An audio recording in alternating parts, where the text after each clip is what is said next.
Aku dalam lembah kelam, ku tak takut, sebab Kau besertaku. Sekalipun badai topan datang menerpa, ku tak gentar, sebab Kau di sisiku. Aku percaya berkat-Mu atasku melimpah, kebajikan kemurahan selalu mengikutiku. Ku puji, ku sembah Kau Tuhan.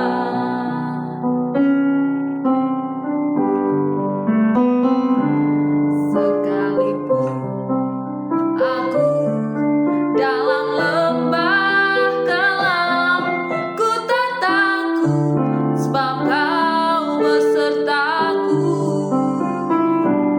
Sekalipun badai topan datang menerpa, ku tak gentar, sebab Kau di sisiku. Aku percaya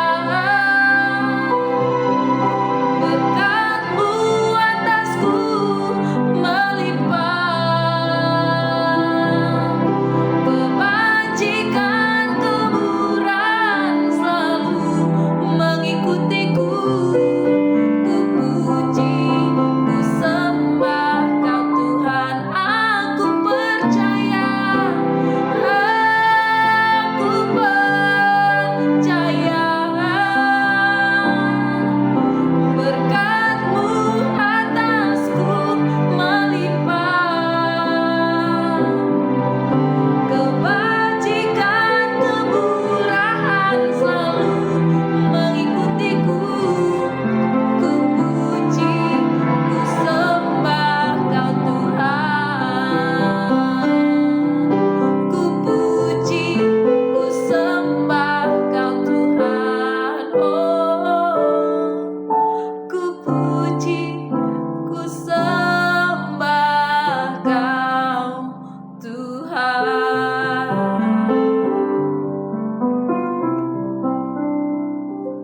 Terpujilah Engkau Tuhan Yesus, Allah kami yang dahsyat dan ajaib, Allah yang besar cintanya atas setiap kami. Terima kasih Tuhan. Terima kasih untuk berkat rahmat-Mu yang selalu baru bagi kami setiap hari Tuhan Yesus. Terima kasih Tuhan. Saat ini kami juga bersyukur untuk kesempatan yang Tuhan beri. Kami boleh belajar lagi Tuhan Yesus dari kebenaran firman-Mu. Sebab itu Tuhan, kami perlu hikmat yang dari Tuhan untuk kami mengerti apa yang menjadi rencana isi hati-Mu atas setiap kami Tuhan. Terima kasih Tuhan Yesus, bersabdalah bagi kami. Di dalam nama Yesus, haleluya. Amin. Shalom Bapak Ibu Saudara-saudari, kita berjumpa lagi dalam perenungan intim dengan Allah. Pada hari ini, hari Kamis tanggal 30 Mei 2024, kita akan mendengarkan dan merenungkan sebagian daripada firman Tuhan yang bertemakan Kuasa Roh Kudus memperlengkapi pelayanan orang percaya. Pada perenungan hari ini yang berfokus dalam Kisah Para Rasul 6 ayat yang ke-8 dan Markus 16 ayat 17 sampai 18. Demikianlah firman Tuhan dalam Kisah Para Rasul 6 ayat 8. Dan Stefanus yang penuh dengan karunia dan kuasa mengadakan mukjizat-mukjizat dan tanda-tanda di antara orang banyak. Lalu dalam Markus 16 ayat 17 sampai 18 demikian firman Tuhan.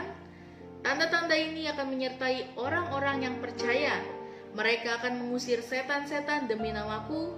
Mereka akan berbicara dalam bahasa-bahasa yang baru bagi mereka. Mereka akan memegang ular, dan sekalipun mereka minum racun maut, mereka tidak akan dapat celaka. Mereka akan meletakkan tangannya atas orang sakit, dan orang itu akan sembuh. Penggenapan janji Tuhan Yesus Kristus tentang kuasa Roh Kudus yang diberikan kepada murid adalah untuk menolong dan memperlengkapi pelayanan mereka menjadi saksi Tuhan Yesus sampai ke ujung bumi. Kalau kita membaca dalam kitab Para Rasul, maka akan kita dapati perjalanan murid-murid setelah pencurahan Roh Kudus di loteng Yerusalem sangatlah luar biasa. Coba kita lihat perubahan murid-murid dari orang biasa menjadi pemberita Injil yang penuh kuasa. Dari orang biasa menjadi orang-orang luar biasa yang penuh mukjizat dan tanda ajaib dalam setiap pelayanan mereka.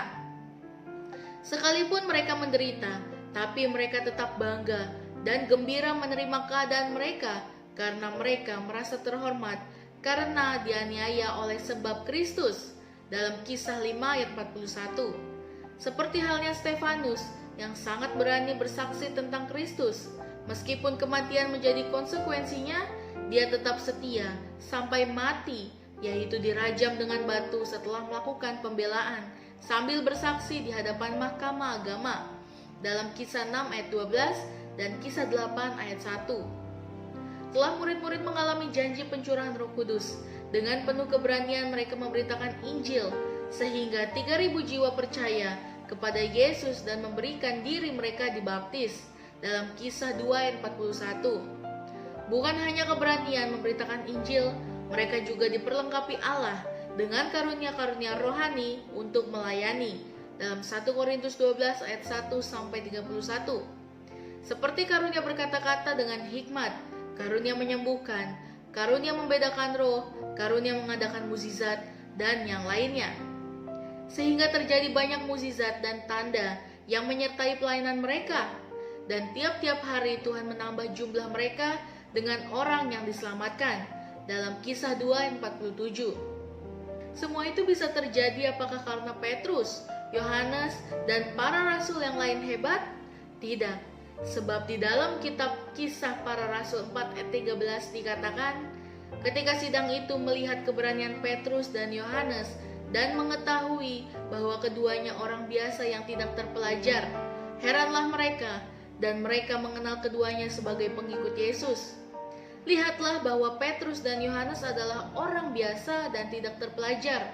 Namun ketika hidup mereka dipenuhi Roh Kudus, Allah memperlengkapi pelayanan mereka dengan berbagai karunia rohani, sehingga dalam pelayanan disertai dengan tanda dan mukjizat. Seringkali dalam hidup ini kita lebih melihat apa yang tidak ada, sehingga kita merasa tidak mampu melayani Allah. Sesungguhnya Allah tidak akan membiarkan orang-orang yang dipilihnya berjuang sendiri. Bukankah kita diselamatkan untuk melayani? Jika melayani adalah kehendak Allah, maka Allah akan memampukan kita. Dia pasti akan memperlengkapi kita dengan karunia-karunia rohani untuk melayani.